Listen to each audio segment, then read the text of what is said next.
Bienvenidos queridos estudiantes, damos inicio a la segunda parte del módulo 2. Los temas que nos corresponden para el día de hoy son diagnóstico de necesidad de salud y tipos de estudios epidemiológicos.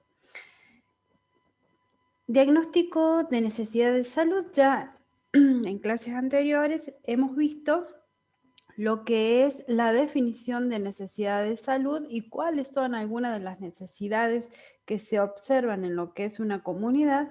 Ahora lo que vamos a hacer, vamos a desplegar más todo este concepto, pero incorporándole lo que es diagnóstico de esas necesidades. Vamos a dar inicio. Vamos a definir primeramente lo que es diagnóstico de necesidad. Y es el proceso de estudios sistemáticos de una comunidad del que se obtiene como resultado una descripción valorada y proyectada de las necesidades de salud de esta comunidad, así como los factores que la determinan o la favorecen. En el módulo anterior, como dijimos, ya definimos lo que es necesidad. Acá vamos a hacer un pequeño recordatorio como para que unamos los dos conceptos, lo que es necesidad y lo que es diagnóstico. Y vamos a decir que necesidad de salud se define como el grado de salud de enfermedad, que es el objeto de estudio de la epidemiología, de los usuarios, tanto potenciales de los servicios de salud que experimentan, y está dado por la estrecha relación entre las necesidades básicas de un individuo y las necesidades intermedias. Y a su vez están medidas y definidas por las condiciones sociopolíticas y culturales de cada población que se encuentran inmersos. Por lo tanto, este concepto tiene grandes implicancias, ya que permite establecer las prioridades en la planificación y la toma de decisiones para la provisión de servicios de salud. Necesidad expresa el estado óptimo de salud y real de cada individuo dentro de una comunidad. Representa lo que se quiere solucionar de ese problema identificado. ¿Cómo hacemos para identificar los problemas y necesidades de salud de una comunidad? A través del abordaje de tres aspectos fundamentales de una población. Estructura demográfica, que esto lo hemos visto en la clase anterior, en lo que es demografía y cómo está constituida una población. Acá hay que tener en cuenta los aspectos demográficos, el volumen, la estructura. También hay que tener en cuenta lo que son la fecundidad, la natalidad propia de una comunidad, la situación de salud, cómo está esa salud de la población, cuáles son sus necesidades. Esto lo vamos a ver más adelante en la próxima clase. Y estos factores condicionantes del nivel de salud de una población. Esto también ya lo hemos visto en la clase anterior. ¿Cuáles son los factores condicionantes tanto del nivel de salud, que sean los determinantes tanto de salud como los determinantes sociales? Como verán, todo lo que hemos visto se va a ir relacionando. Saber lo que son los factores condicionantes de salud nos va a permitir establecer lo que es un estudio epidemiológico en el cual vamos a poder establecer cuál es el estilo de vida de las personas, cómo influye la biología humana, el medio ambiente y cómo es el sistema sanitario. Esas necesidades de salud tienen etapas, lo que va a llevar a una descripción de la situación de salud que incluye la recogida de datos que tienen que ser útiles, relevantes, fiables, y tiene que ser un acopio fácil de la zona de situación. Después que recogimos los datos, vamos a empezar a analizar esos datos. El análisis de la información en función a la magnitud, la trascendencia socioeconómica que permite identificar cuáles son los problemas de cada zona. Y por último, un pronóstico. En este pronóstico vamos a intentar hacer una proyección hacia el futuro de esos problemas identificados, partiendo de supuesto de que si no se actúa sobre esos problemas, va a seguir persistiendo esos factores de riesgo. Como ven, acá dentro de las etapas están incluidas las etapas que utiliza la epidemiología, que es el método epidemiológico usando las etapas o las fases del método científico.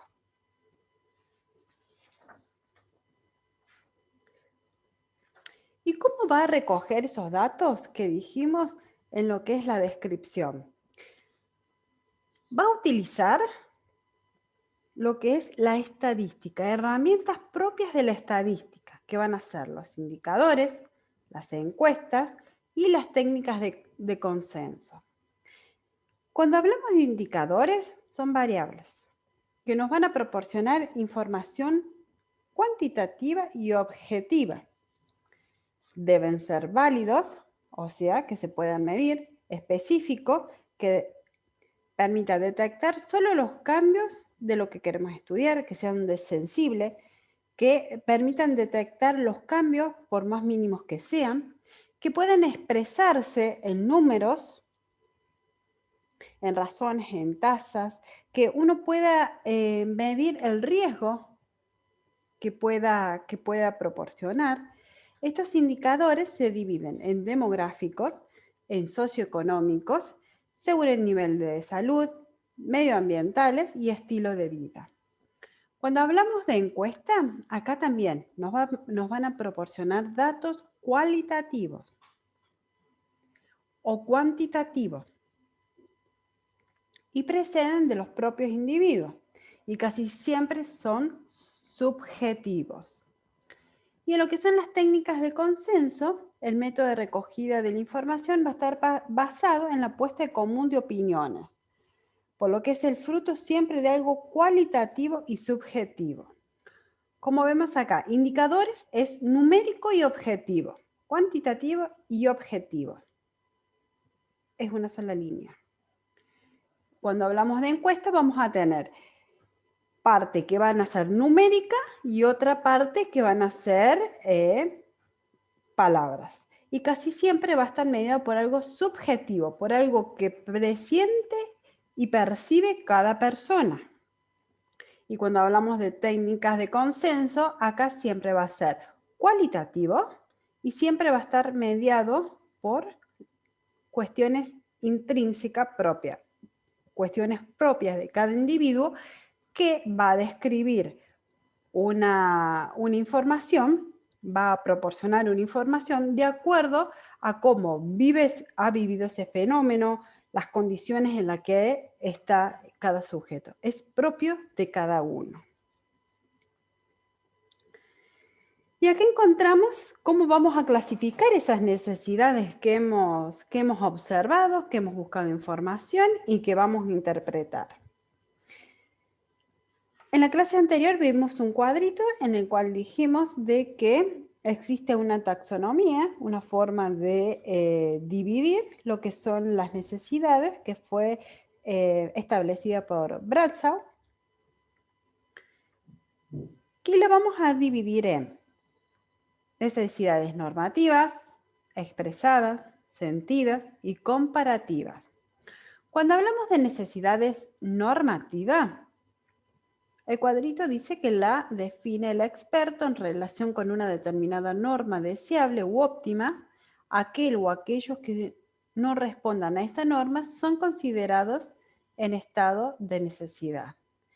Esta definición hace referencia a las carencias que un sujeto o grupo padece. Acá hay un dibujito.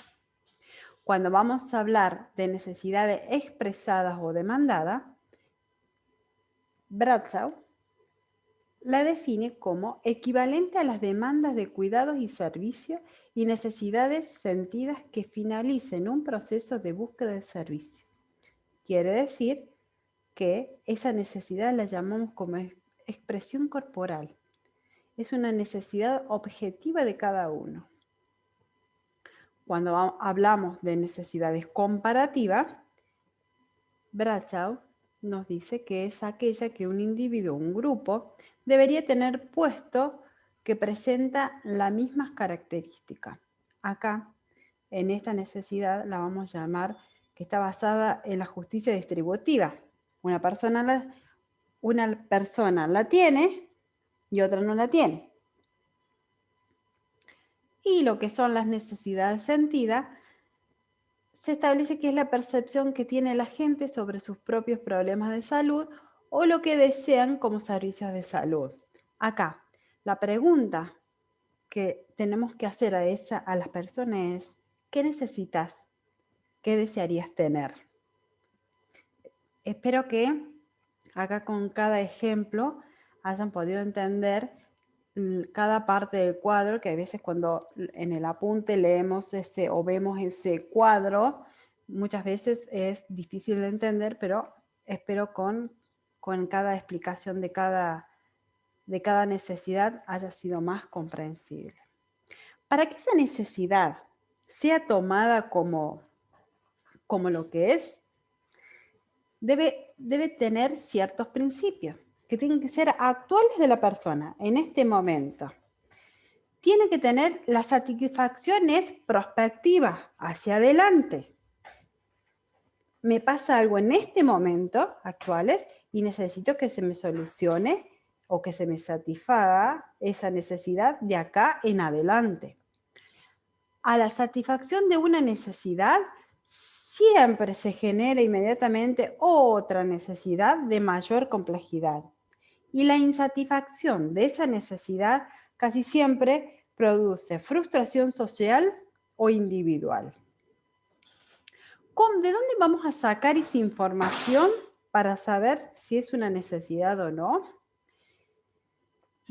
Al principio dijimos que íbamos a utilizar lo que son la estadística, dentro de ella algunas técnicas que eran las encuestas, los indicadores, pero ¿de dónde vamos a sacar los datos para esos indicadores?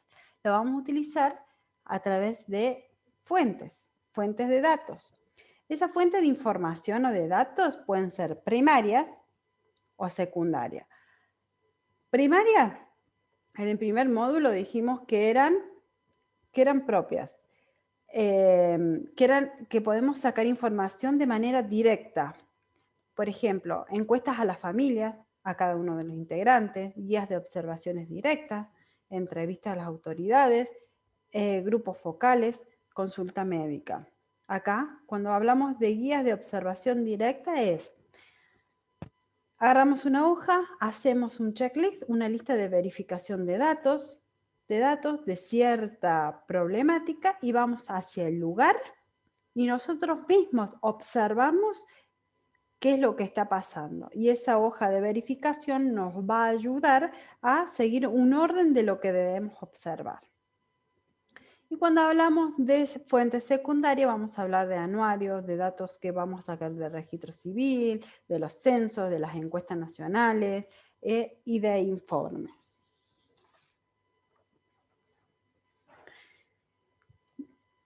No debemos tener o perder de vista de que la no demanda en la población no usuaria también refleja indirectamente otra parte de las necesidades de la salud.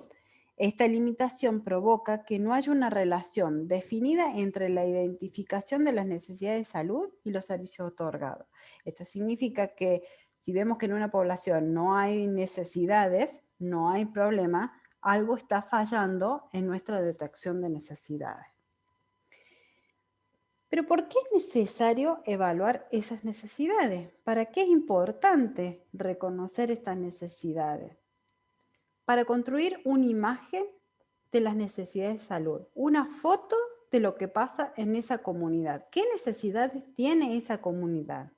Una vez que detectamos esa necesidad, vamos a tener que priorizar para planificar intervenciones que sean acordes y efectivas según las necesidades de esos individuos. Una vez que vamos a organizarnos, una vez que tenemos esa foto de las necesidades, vamos a priorizar para planificar esas acciones. Para eso vamos a necesitar un grupo de trabajo para que lleve a cargo esa priorización y la implementación.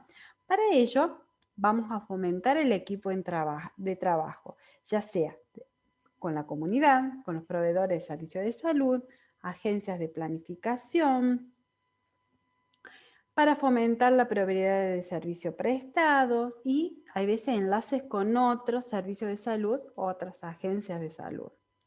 Una vez que formamos el equipo, vamos a necesitar implementarla. Una vez que la implementamos, vamos a tener que hacer el seguimiento y la evaluación para ver si esos servicios implementados son efectivos y cumplen la función de delimitar o erradicar esas necesidades. Y por último, proporcionar información para las estrategias con planificación futura de los servicios de salud. Hasta aquí hemos visto todo lo que es de necesidad y lo que he tratado de hacer es retrotraer conceptos que anteriormente hemos visto para que ustedes puedan unificar y vean que cada uno de los conceptos que hemos visto hasta ahora, van teniendo un hilo de conexión de lo que es epidemiología y hacia dónde queremos llegar. Ahora nos toca el segundo tema. Nuestro segundo tema son el tipo de estudios epidemiológicos. Acá ya entramos más a la parte más cuantitativa. Acá entramos a la parte más metodológica. ¿Cuáles son esos conjuntos de métodos que vamos a necesitar para poder estudiar una población? ¿Qué tipo de estudios vamos a usar? Vamos a recordar algo para iniciar. ¿Cuál es el objeto de estudio de la epidemiología? Que es la frecuencia y la distribución de los determinantes de estados y sucesos relacionados con la salud y la enfermedad. Esta epidemiología, como dijimos, va a utilizar lo que es el raciocinio científico. Va a utilizar el método científico, sus fases, para poder desarrollar y describir un estudio epidemiológico. También como para ir recordando, ese método epidemiológico tiene 3 fases. Primero, nos posicionamos, observamos. Vamos a observar o conocer la frecuencia y distribución de una enfermedad. A continuación, vamos a ver los patrones de frecuencia, cada cuánto se produce un evento, dónde se distribuye, o sea, la localización, y vamos a empezar a generar hipótesis en la cual vamos a relacionar o asociar la enfermedad con un factor determinante. Y finalmente, a esas hipótesis que nosotros teníamos planteadas, vamos a tratar de verificarlas o refutarlas para ver si son reales o no.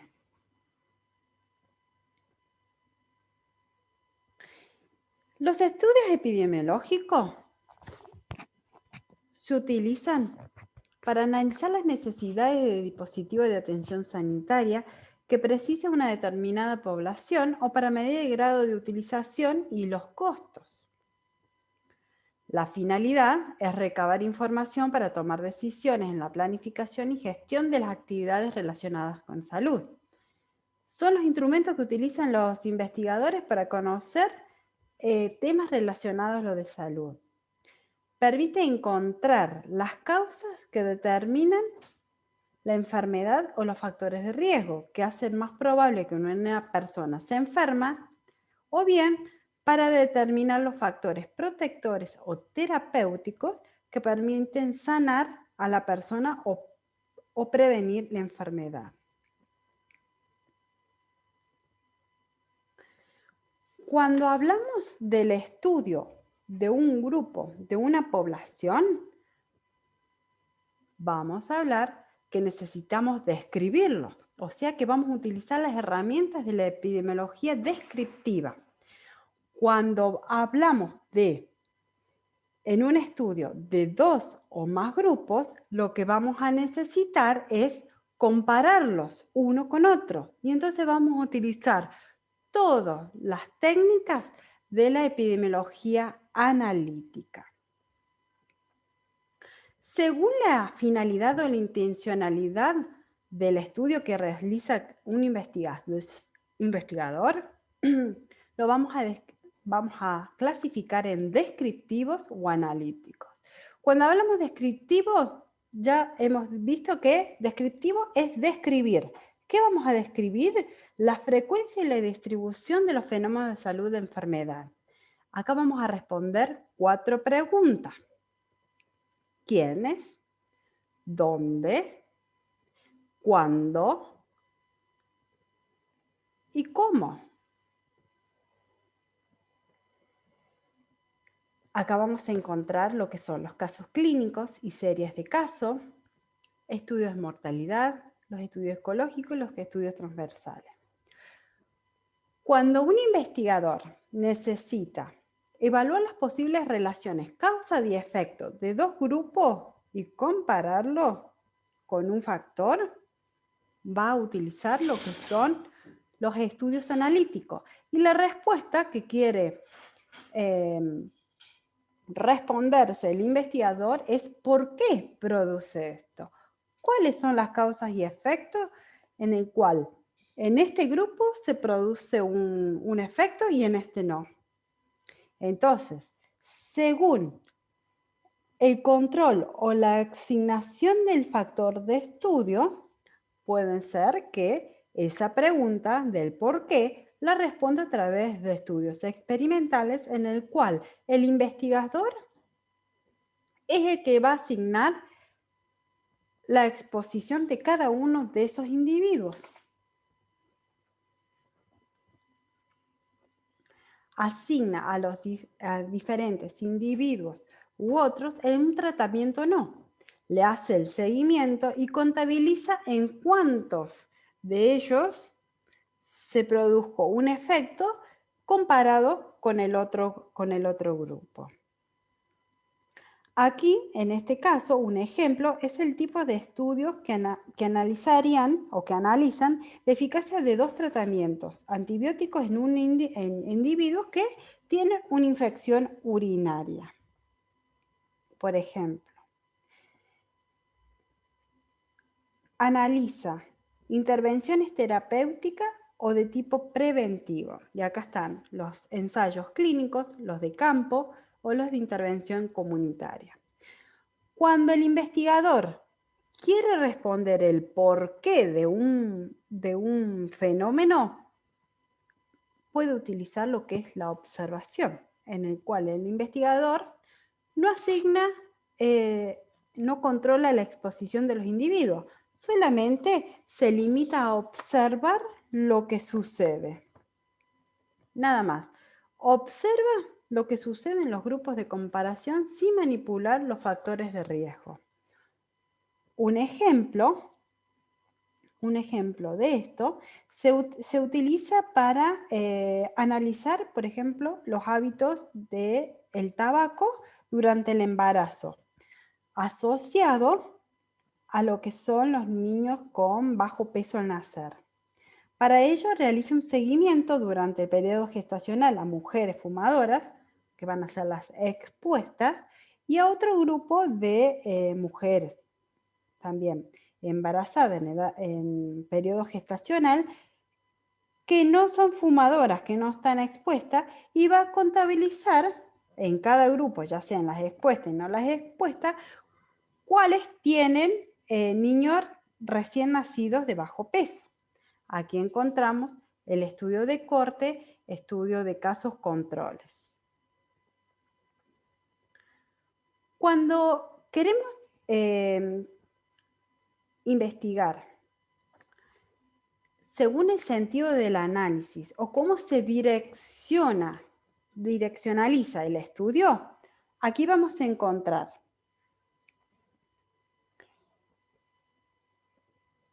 que es la asociación entre la causa y efecto que se produce en un estudio.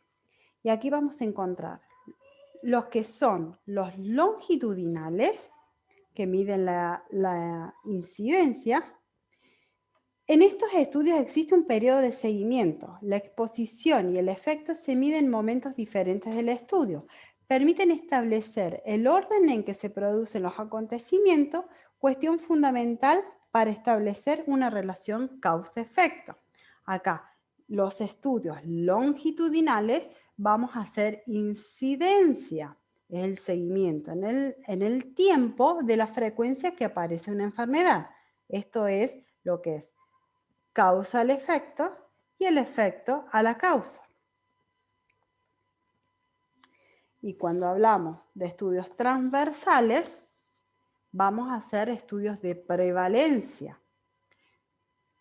Cuando hablamos de prevalencia, ya vamos a ver con una foto del momento, el estudio de las distintas variables de la enfermedad y las variables de exposición al mismo tiempo. Y cuando queremos saber, según la relación temporal que hay entre unos fenómenos, vamos a encontrar que tenemos estudios prospectivos, el pasado, y estudios prospectivos, que es viendo hacia el futuro. Antes de pasar a decir cada uno de estos términos, como ven, acá podemos ver longitudinales, es el seguimiento en el tiempo, tanto a nivel pasado como en el futuro, y en cambio, los que son transversales, como le dije, en una foto del momento, mide el presente nada más. Ahora sí, cuando vemos la relación temporal, vemos los prospectivos, que es en ellos el factor de exposición y el efecto ya sucedido. O sea que vemos el pasado. Cuando nosotros queremos estudiar algo, desde el momento que nos posicionamos a investigar algo, tenemos que recorrer al pasado, a buscar los datos.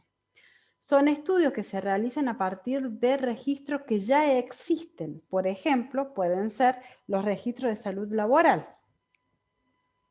Y cuando hablamos de prospectivos, es el futuro, hacia adelante.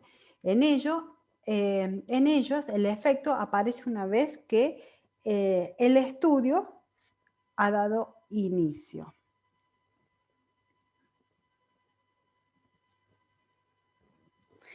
Y por último, esos estudios siempre, cada vez que se hace una investigación, tienen que aportar cierto grado de evidencia científica. Existe una escala de lo que son las evidencias científicas que van a dar esos estudios, que según esta clasificación, esta pirámide de clasificación, ustedes cuando van a ver casi siempre en los estudios de recomendaciones,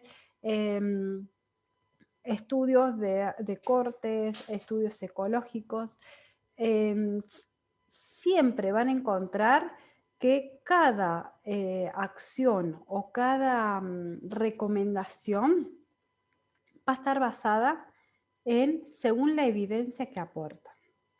Las escalas de clasificación de la evidencia científica, en la que deben basarse las intervenciones relacionadas con salud, diferencian de forma jerárquica los distintos niveles de la evidencia en función del rigor científico del diseño del estudio. La clasificación se construye a partir del reconocimiento de las diferentes capacidades de los tipos de diseño para determinar la evidencia científica. Diferencias inherentes a la de las características del diseño de salud de estudio determinan a su vez la magnitud y el rigor científico de las recomendaciones sobre la adopción y difusión de una nueva tecnología sanitaria o un procedimiento médico o una práctica clínica. ¿Qué significa todo esto? Que lo que le expliqué anteriormente, cuando tenemos en nuestras manos algún estudio científico, según la clasificación que tengan, ya sea A, evidencia sólida, B, evidencia suficiente, C, alguna evidencia, D, evidencia insuficiente y E, sin evidencia posible, va a ser la mayor veracidad con la cual uno va a poder tomar una recomendación para poder aplicarla.